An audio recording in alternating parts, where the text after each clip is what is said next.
بسم اللہ الرحمن الرحیم۔ سلسلہ دروس احیاء العلوم بحمداللہ تعالی۔ آج ہمارا درس نمبر 141 ہے۔ 140 دروس بحمداللہ ہمارے مکمل ہو چکے۔ قیام لیل کی فضیلت کو ہم پچھلے دروس میں بیان کر رہے تھے۔ رات کو عبادت، ریاضت، قیام کی فضیلت۔ آج 141 نمبر سبق سے آج ہم درود پاک کی فضیلت کو بیان کریں گے انشاءاللہ۔ اس کو پھر مختلف حصوں کے اندر ہم اس کو ریکارڈ کریں گے۔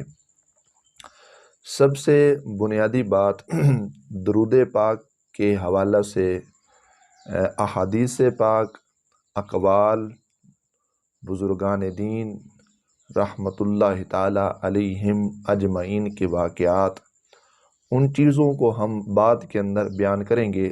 آج اختصار کے ساتھ ہم اس کے فضائل کے متعلق جو ہمارے علماء، ہمارے صوفیاء نے جو اپنے اقوال پیش کیے ہیں اس کی فضیلت کے حوالے سے ہم اس کو بیان کریں گے۔ پھر اس کے بعد ہم احادیث پاک کی طرف جائیں گے۔ ابتداً وہ حصول برکت کے لیے آیت مبارکہ ان اللہ و ملائکتہ یصلون علی النبی، بے شک اللہ اور اس کے فرشتے درود بھیجتے ہیں نبی پاک صلی اللہ علیہ وآلہ وسلم کی ذات پر۔ یا ایھا الذین آمنوا صلو علیہ وسلموا تسلیما، اے ایمان والو تم بھی حضور نبی پاک صلی اللہ علیہ وآلہ وبارک وسلم کی ذات پر درود و سلام پڑھو۔ سب سے پہلے درود پاک پڑھنے والے پر اللہ رب العزت درود بھیجتا ہے۔ ایک کے بدلے ایک نہیں بلکہ 10 رحمتیں اس شخص پر نازل ہوتی ہیں جس نے اخلاص کے ساتھ حضور کی ذات پر درود پاک پڑھا۔ اور ابتداً میں یہ بات کر دوں کہ یہ جتنے بھی فضائل ہیں، یہ جتنے بھی انعامات ہیں، ثمرات ہیں، یہ تب نصیب ہوں گے جب ہماری نیت کے اندر اخلاص پایا جائے گا، دکھاوا نہیں۔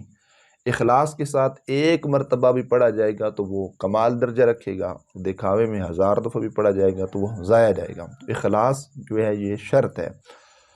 درود پاک پڑھنے والے کے لیے اللہ کے فرشتے رحمت اور بخشش کی دعا کرتے ہیں۔ درود پاک ایک ایسا وظیفہ ہے، جب تک بندہ درود پاک پڑھتا رہتا ہے فرشتے اس کے لیے دعائیں کرتے رہتے ہیں۔ درود پاک گناہوں کا کفارہ ہے۔ درود پاک سے عمل جو ہوتے ہیں وہ پاک ہو جاتے ہیں۔ درود پاک خود اپنے پڑھنے والے کے لیے اللہ کی بارگاہ میں استغفار طلب کرتا ہے۔ درود پاک پڑھنے سے درجات بلند ہو جاتے ہیں۔ درود پاک پڑھنے والوں کے لیے ایک قرات لکھا جاتا ہے جو احد پہاڑ جتنا ہوتا ہے۔ درود پاک پڑھنے والے کو پیمانے بھر بھر کے ثواب ملا جاتا ہے، ثواب اس کو نصیب ہوتا ہے۔ جو شخص درود پاک کو اپنی زندگی کا وظیفہ بنا لیتا ہے اس کے لیے دنیا اور آخرت کے سارے کام اللہ رب العزت کے سپرد ہو جاتے ہیں، اللہ ان کاموں کو اپنے ذمے لے لیتا ہے۔ درود پاک پڑھنے کا ثواب غلام آزاد کرنے سے بھی افضل ہے۔ درود پاک پڑھنے والا ہر قسم کی آفات و بلیات سے محفوظ رہتا ہے۔ نبی اکرم صلی اللہ علیہ وآلہ وبارک وسلم کی خاص توجہ ہوتی ہے، حضور ان کی شفاعت فرماتے ہیں جو اخلاص کے ساتھ حضور کی ذات پر درود و سلام پڑھتے ہیں۔ درود پاک پڑھنے والوں کے لیے نبی اکرم علیہ السلام کی شفاعت واجب ہو جاتی ہے۔ درود پاک پڑھنے والوں کی پیشانی پر لکھا جاتا ہے کہ یہ لوگ نفاق سے بری ہیں، منافقت سے بری ہیں، منافقت سے آزاد ہیں۔ درود پاک پڑھنے والوں کے لیے لکھا جاتا ہے کہ یہ لوگ دوزخ سے بری ہیں۔ درود پاک پڑھنے والوں کے لیے یہ بات لکھی جاتی ہے کہ یہ لوگ اللہ کے غضب سے، اللہ کے عذاب سے محفوظ ہیں۔ درود پاک پڑھنے والوں کے لیے اللہ کی رضا اور اللہ کی رحمت جو ہے وہ لکھی جاتی ہے۔ درود پاک پڑھنے والوں کو قیامت کے دن عرش الہی کے سائے کے نیچے اللہ جگہ عطا فرمائے گا۔ درود پاک پڑھنے سے نیکیوں کے جو اعمال ہوتے ہیں ان کا وزن جو ہوتا ہے وہ بڑھا دیا جاتا ہے۔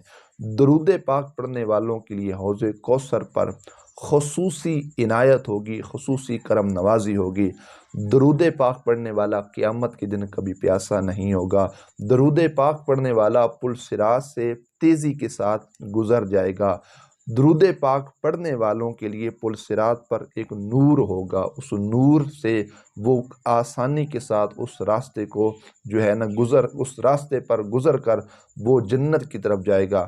درود پاک پڑھنے والا موت سے پہلے پہلے اپنا مکان جنت کے اندر دیکھ لیتا ہے۔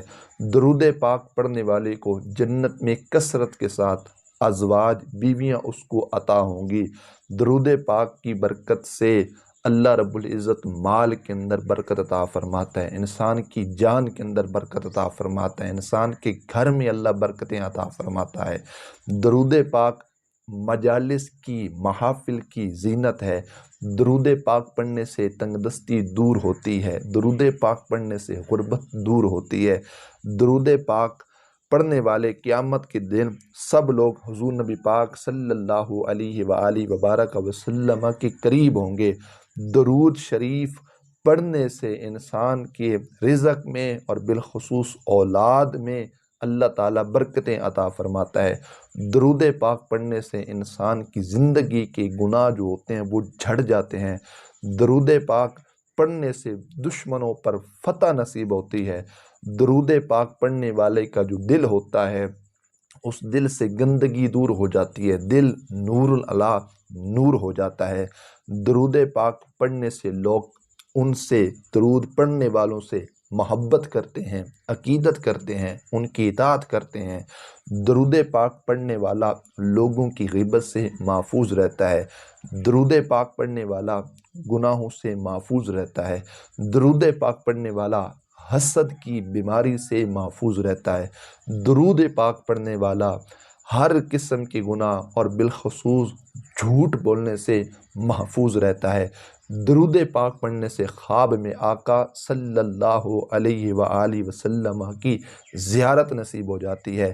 ایک بار درود پڑھنے سے 10 رحمتیں، 10 بار پڑھنے سے 100 رحمتوں کا نزول ہوتا ہے۔ درود پاک پڑھنے والی کی دعائیں، التجائیں، تمنائیں اللہ رب العزت کی بارگاہ میں قبول ہوتی ہیں۔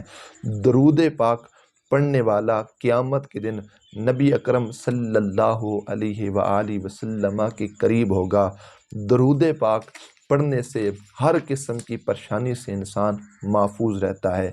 درود پاک پڑھنے سے نزاع کے وقت روح جب ہمارے تن سے جدا ہوتی ہے اس وقت آسانیاں ہو جاتی ہیں، آسانی کے ساتھ روح ہمارے جسم سے پرواز کر جاتی ہے۔ درود پاک جس مجلس کے اندر، جس محفل کے اندر پڑھا جائے، فرشتے رحمت کے ساتھ اس مقام کو، اس مجلس کو، اس محفل کو گھیر لیتے ہیں۔ درود پاک پڑھنے والے سے لوگ محبت کرتے ہیں، عقیدت کرتے ہیں، اور درود پاک وہ عظیم وظیفہ ہے۔ قیامت کے دن نبی پاک صلی اللہ علیہ وسلم درود پاک پڑھنے والوں سے مصافحہ فرمائیں گے، اور درود پاک پڑھنے والے کے درود شریف کو سونے کے قلموں سے چاندی کے کاغذوں پر لکھا جاتا ہے، اور درود پاک بڑے بڑے جابروں، بڑے بڑے حکمرانوں کی گردنیں درود پاک پڑھنے والوں کے سامنے جھک جاتی ہیں۔ درود پاک پڑھنے سے جنت وسیع ہو جاتی ہے، درود پاک پڑھنے سے قبر وسیع ہو جاتی ہے، درود پاک پڑھنے سے قبر روشن ہو جاتی ہے، درود پاک پڑھنے سے انسان عذاب قبر سے محفوظ رہتا ہے۔ درود پاک کی کثرت سے بندہ اولیاء کی جماعت کے اندر شامل ہو جاتا ہے، اور درود پاک ساری نفلی عبادات سے بہتر ہے۔ درود پاک پڑھنے والوں کو قیامت کے دن تاج پہنایا جائے گا۔ درود پاک ہر چیز کا جالب ہے، ہر شر کا دافع ہے، ہر شر کو بھگانے والا ہے۔ درود پاک ہر فتوحات کی چابی ہے۔ درود پاک ایسی تجارت ہے جس تجارت کے اندر کوئی خسارہ نہیں ہے، اس تجارت میں نفع ہی نفع ہے۔ درود پاک جنت کا راستہ ہے۔ درود پاک گناہوں کو یوں مٹا دیتا ہے جیسے آگ، پانی جو ہوتا ہے، پانی آگ کو بجھا دیتا ہے۔ درود پاک کی کثرت آرزوؤں کو حاصل کرنے کا وسیلہ ہے۔ آرزوؤں کو حاصل کرنے کا ذریعہ ہے۔ درود پاک کی کثرت کرنا اہل سنت و جماعت کی علامت ہے، پہچان ہے۔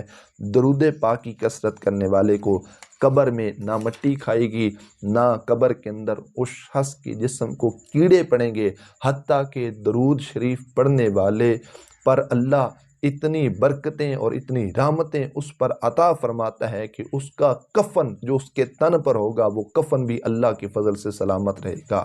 یہ ساری فضیلتیں درود پاک کے حوالے سے ہیں۔ نبی اکرم صلی اللہ علیہ وآلہ وبارک وسلم نے خود اس کو بڑا پسند فرمایا ہے۔ اصحاب رسول، اولیاء امت، صوفیاء نے اپنی زندگی کا ایک معمول بنایا، انہوں نے اپنی زندگی کے اندر اس چیز کو شامل کیا۔ جہاں پر باقی وظائف تھے، اذکار تھے، تسبیحات تھی، ذکر و تحلیل، تسبیح، باقی جتنی چیزیں تھیں، وہاں ساتھ ساتھ وہ درود شریف کو خاص وقت دیا کرتے تھے، اخص الخاص انتظام و اہتمام کے ساتھ، آداب کے ساتھ بارگاہ رسالت مآب صلی اللہ علیہ وآلہ وسلم میں درود شریف کا تحفہ پیش کیا جاتا تھا۔ بلکہ ہمارے جو صوفیاء ہیں، اولیاء امت ہیں، ان کا یہ طریقہ تھا کہ وہ ایک خاص مقام ان لوگوں نے درود شریف کے حوالہ سے بنائے ہوتے تھے، جس مقام، جس مجلس میں وہ بیٹھ کر کثرت کے ساتھ نبی اکرم صلی اللہ علیہ وآلہ وسلم کی بارگاہ میں باوضو باادب انداز میں حضور کی ذات پر درود پاک پڑھا کرتے تھے۔ ان اولیاء کی جماعت میں آج اپنے شیخ اکمل حضرت مفتی محمد امین نقشبندی مجددی رحمۃ اللہ تعالی علیہ ونور اللہ تعالی مرقدہ کو بھی خراج تحسین پیش کرتا ہوں۔ اللہ آپ کے درجات مزید بلند فرمائے اور آپ کے روحانی فیض و برکات سے اللہ ہم سب کی سینوں کو مستفیض فرمائے۔ آپ نے اپنی زندگی میں کثرت کے ساتھ حضور نبی پاک صلی اللہ علیہ وسلم کی ذات پر درود پاک پڑھا، اسی واسطے آج بھی آپ کی ذات بالخصوص اور آپ کی وہ جامعہ مسجد درود شریف والی مسجد مشہور ہے۔ درود شریف والی سرکار کے نام سے آپ کو جانا جاتا ہے، پہچانا جاتا ہے، اور آپ نے درود شریف کی فضیلت پر ایک بے مثال نایاب کتاب تحریر فرمائی، آب کوثر جس کا نام رکھا گیا، جس میں ٹھیک ٹھاک سینکڑوں کے حساب سے آپ نے دلائل دیے۔ اس میں قرآن پاک کی آیات، احادیث پاک، اقوال، درود پڑھنے کے فضائل، نہ پڑھنے پر عذاب، یہ ساری چیزوں کو آپ نے اس کتاب کے اندر جمع کیا ہے۔ پھر وہ کتاب صرف پاکستان کے اندر مقبول نہ ہوئی، دنیا کے خطے خطے میں آب کوثر کتاب مقبول بھی ہوئی، بلکہ بعض خوابوں کے ذریعے اس کتاب کو وہ درجہ حاصل ہوا کہ بارگاہ رسالت مآب صلی اللہ علیہ وآلہ وبارک وسلم میں اس کتاب کو دیکھا گیا، اور نبی کریم صلی اللہ علیہ وآلہ وبارک وسلم نے اس کتاب کو بڑا پسند فرمایا ہے۔ حضرت مفتی امین نقشبندی مجددی جو میرے شیخ کامل ہیں، انہوں نے اپنی زندگی درود شریف کے لیے وقف کی، تحریراً ہو، تقریراً ہو، کتابی صورت میں اس کو پڑھنے کے حوالے سے مریدین، متعلقین، محبین کو آپ نے یہی تلقین کی، کثرت کے ساتھ حضور کی ذات پر درود و سلام پیش کرو، اللہ یہ دنیا بھی، اللہ آخرت بھی تمہارے لیے جنت بنا دے گا، دارین کی سعادتیں، عزتیں نصیب ہوں گی اگر درود شریف کو اپنے وظائف کے اندر شامل کر لیا جائے۔ یہی وجہ تھی کہ اللہ رب العزت نے آپ کو کمال درجہ ولایت کے اعتبار سے عطا فرمایا تھا۔ جہاں پر دینی خدمات آپ کی بہت زیادہ ہیں، وہاں پر حضرت مفتی صاحب رحمۃ اللہ تعالیٰ علیہ کا یہ کارنامہ بالخصوص درود کی خدمت کے حوالے سے وہ قابل صد تبریک و تحسین بھی ہے، وہ قابل صد تعظیم و تکریم بھی ہے کہ آپ نے کروڑوں لوگوں کے دلوں کے اندر عشق رسول صلی اللہ علیہ وسلم کے چراغ روشن کیے اور درود شریف کا جو آپ نے پیغام پہنچایا۔ انشاءاللہ اگلے حصہ کے اندر ہم بالتفصیل احادیث پاک سے درود شریف کے فضائل کو بیان کریں گے۔ اللہ رب العزت عمل کی توفیق نصیب فرمائے، اور اللہ تبارک و تعالی حجت الاسلام امام غزالی رحمۃ اللہ تعالی علیہ کے قبر انور پر اپنی کروڑوں رحمتوں اور برکتوں کا نزول فرمائے۔ وآخر دعوانا ان الحمد للہ تعالی رب العالمین۔